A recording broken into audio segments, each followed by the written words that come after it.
Hey, this is Adrienne with Holistic Made Easy and the Tennessee Wellness Festival, and I'm really excited to have Anthony Parker of Parker Realtors with me. Hi, thank you very much for letting me join. Happy Abs- to help out, and I'm really excited for the festival and getting to, meet a lot of people and share my knowledge.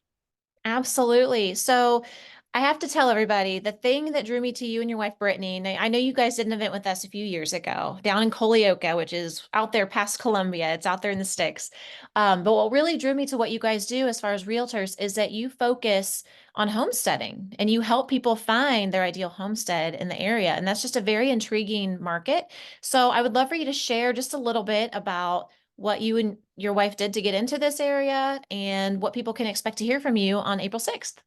Yeah, so we sort of accidentally fell into it, I mean, everyone always says when you do real estate that it's good to get into a niche because it helps Yeah.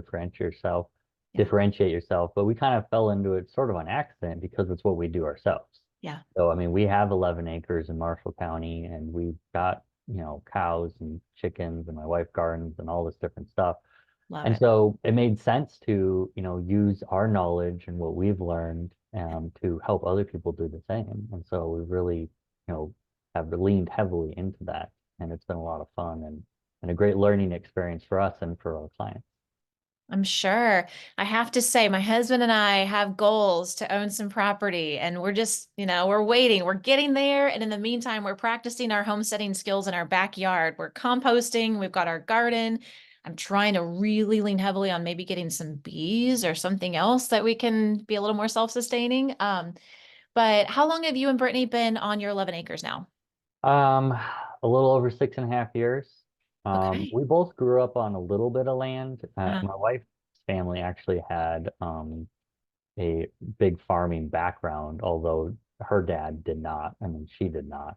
But her mom, was a master gardener. And my dad, he had a huge garden for basically my entire life. We never had any chickens or cows or anything, so that was kind of new for us to get into.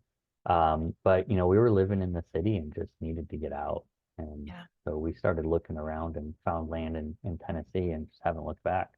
That's awesome. And I feel like what you just said touches on what a lot of people in our community are starting to feel. They want to be more self-sustaining.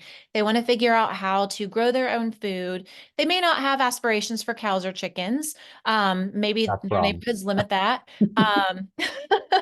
Um, but I feel like that resonates with so many people in our community is how do you become more self-sustained? How do I even begin to look for that kind of property? And so those are two areas that you're actually going to be focusing on in our speaker panels on April 6th. One, you've got a solo role talking about finding your perfect homestead, Yeah. which I'm sure people will be excited to hear about. Yeah, I think it's gonna be great. We've actually been teaching online classes for the Awesome. last 3 months. And so I'll be using some of the material from that for the talk. And then we'll actually have a class people can sign up for at the end of April if they're interested in learning more. But Sign yeah, me up. yeah. But I mean, it's so great because homesteading is a broad category and people could just delve in. Like you were saying, maybe you don't want chickens or cows, and that's fine. I Yeah. think they're amazing. But Well, yeah, you know, me too, but we know people who had like a milking cow on an acre and Mhm. it works. Or you could just be, having some raised beds and get into some gardening and stuff. And a lot of times it's, like a gateway drug and you get in a little bit and then you need more and more and more. Before you know it, you're like, I need 100 acres. It's true. It's a slippery slope for sure. Um, Hmm.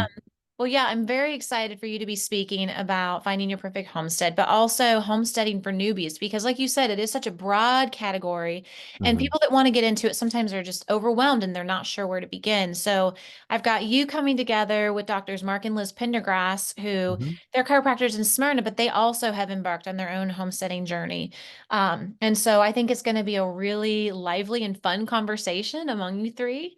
I Yeah. think people are going to walk away with some really valuable insight as they're trying to figure out what's going to work best for their families. And I mean, that's been my goal is being able to help people kind of realize what their goals are and how that, equates to the sort of property that you're looking for. Because if all you're interested in is having, 3 or 4 chickens and some raised beds, you don't need to be looking for some crazy special property. I mean, you can do that on, a quarter acre lot. I Mhm. know a market gardener who was market gardening on less than half an acre. Like you can do a lot with very little, you Yeah. know, and so you don't have to get 100 acres or spend $1 million to, get started, which And is that's exciting. encouraging. Yeah, it is encouraging for sure. And there's lots of, options out there for getting people into these properties that they can, start delving into that. I'd be happy to share that information and, help some people realize their dreams. I love it. Well, Anthony, thank you so much for taking a few minutes to share. I know that I'm looking forward to hearing from you and the things you're always speaking on. But don't miss hearing Anthony's talks. Please, guys, don't miss hearing about finding your perfect homestead and homesteading for newbies. Please be sure to stop by his booth and say hi and learn more about how Anthony can help you. Anthony, thank you so much. I look forward Yeah, to seeing you on April 6th. thank you very much.